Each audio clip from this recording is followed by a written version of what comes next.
Are you a pro wrestling fan? Then odds are at some point in your life, you were a backyard wrestler. In this new series, I'm going to take you through how we came from this to this. It's a long story, covering nearly 2 decades. But if you're a nostalgic person missing the backyard days of yesteryear and a simpler time of the 90s and early 2000s, this is the story for you. This is Backyard Wrestling Cinema.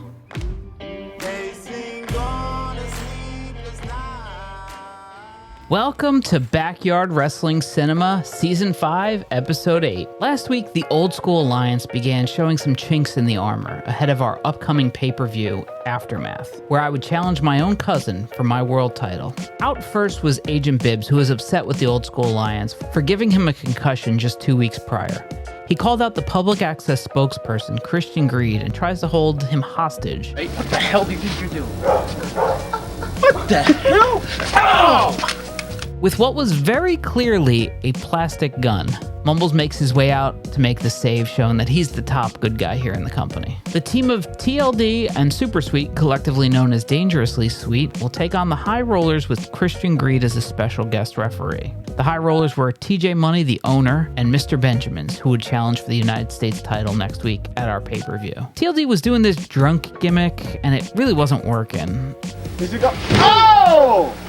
We had been giving TJ Money these warnings about doing this play wrestler thing where he would just outwardly just 100% imitate wrestlers. And Super Sweet was not a guy who was there every week. For this particular episode, for whatever reason, TJ Money talked him into doing a bunch of play wrestler routines so that it would still make air on the show and he wouldn't get in trouble for it, or we wouldn't really give him a lot of shit for it. So it was just these little things that he was doing to needle us, and, typical behavior for, our age at the time. We're all teenagers and we all want to kind of fight with each other all the time. So it was just that back and forth, kind of him taking a stab, us taking one back. It's just the way it went back then. The 4-2-0! Could be over! And Jody takes out TLD! Oh, it's Super Sweet. And TLD's been taking out Super Sweet will kick you out! Super I Sweet. find that very hard to believe. Kick out, Super Sweet. Kick out. And you're the winner! Backstage, Tommy Thunder is lining up the ladies one by one. It should be noted that during this time I started giving the camera to the guys and letting them create their own segments and vignettes. And you can guess who came up with the idea that Tommy Thunder was this playboy. Joe D of Misery, who'd been getting a tremendous push in the last couple weeks, would take on the Beast. Last week he took on Hellspawn. Hellspawn and the Beast were in the early stages of forming a new team called the Masters of Disasters. Very original, I know. With all the issues Hellspawn was having with the Old School Alliance, it was clear that the Beast might be his new future in B4W. Now grabbing the glove. Oh, the Beast. He's got him up. What's he going for? Now Joe D. Oh, with a death. In the end, Joe D used his foot on the ropes, the same trick that I used on him last week to get the win. The idea was he was picking up these new tricks and sneaky angles every week in an effort to beat Tommy Thunder, who was my best friend, and his opponent for Aftermath. Backstage, Justin Time was mortified that his sister was seen in the bedroom with Tommy Thunder. And it's the first time we find out that Mary Jane is actually related to Justin Time. Agent Bibbs took on Tommy Thunder, and Tommy Thunder was out to prove a point in this one. He gave Agent Bibbs very little offense and won the match decisively. Yeah. Tommy Thunder's talking to the audience. Oh, lock him both arms for the lightning bolt. That's all she wrote. Looks like this classified file of the secret agent. So. And that one for the crowd. Get beating himself out of pants. Leave him alone. Expose the belly. Oh, no. Go, Tommy. Second one. 1, 2. And like I said before, this secret. Justin Time tries to meet up with Christian Greed to get a match for the night, but Christian Greed wasn't there. Tommy Thunder is macking it to the ladies still, his idea. And we had to put this black dot over Stacy Keibler's butt. There was this poster of Stacy Keibler in like a thong that was hanging on the wall, so we had to put this black, and the way analog editing worked, you couldn't move or animate it, at least with the equipment we had at Public Access, so we had to just kind of leave it statically there. It was a pain in the butt. The US title is on the line as Homeboy Joe Slice takes on Rico DMF. These two are back at it again, and once again they deliver. They're always adding something new. It seemed like we had them wrestle almost every other week. Hallelujah! here we go. Rico's hey, you got it. That's nice. What you going for? He wants to. Oh! Match against Mr. Benjamin's coming up too. Absolutely. Right into the ring. Oh, so many moves. Oh! That was.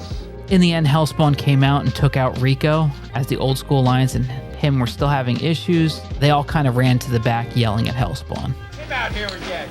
I think Beast. Oh, yeah, man. Oh, Beast is good. Beast is going left. Oh, what a vicious free fall. Look out behind you. Oh.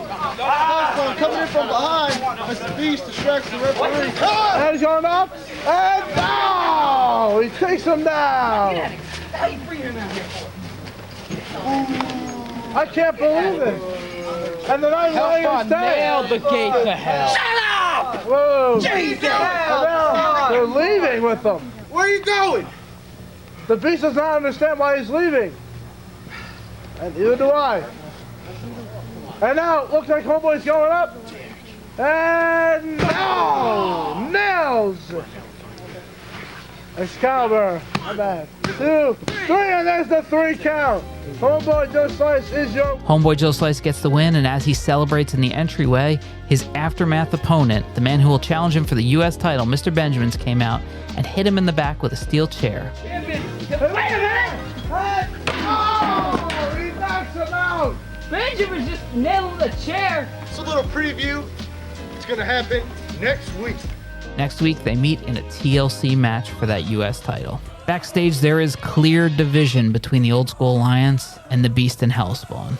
So much so that they added Hellspawn into a last man standing match to get him prepared, but it's against Justin Time, the smallest competitor on our roster. Hellspawn gave Justin Time a flurry of offense at one point in this match. TJ better be counting his blessings. Time has his number. DDT! Huge DDT! He turned a hip toss into a DDT. Yes, a hip toss.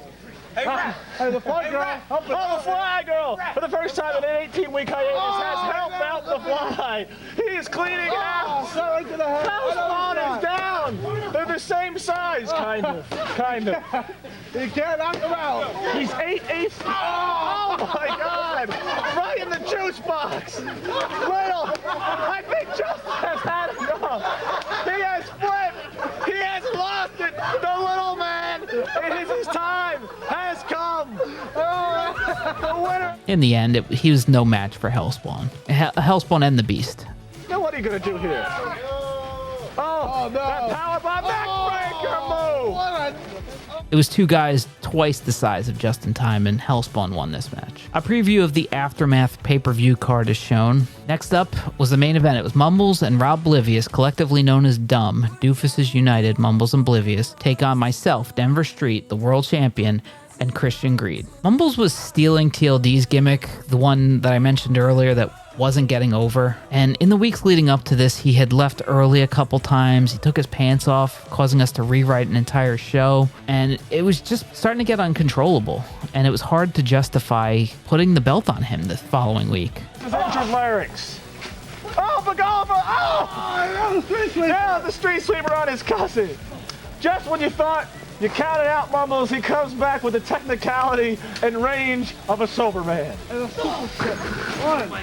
In the end, Mumbles hit me with my finisher and won the match, and he held the title up high. During the pin, I noticed this when I went to edit the show on Public Access, he also did middle finger. He's up, what up? Oh! Moonsault!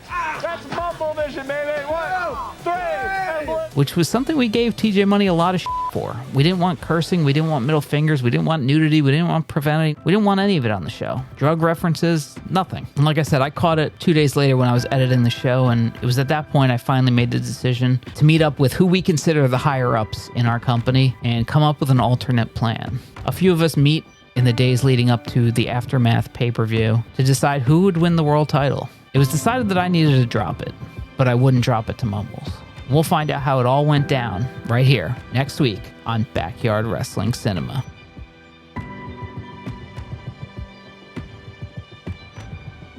Roll of the dice! He hasn't nailed that!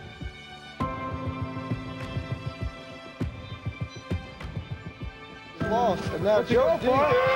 Oh my God! On the rumble.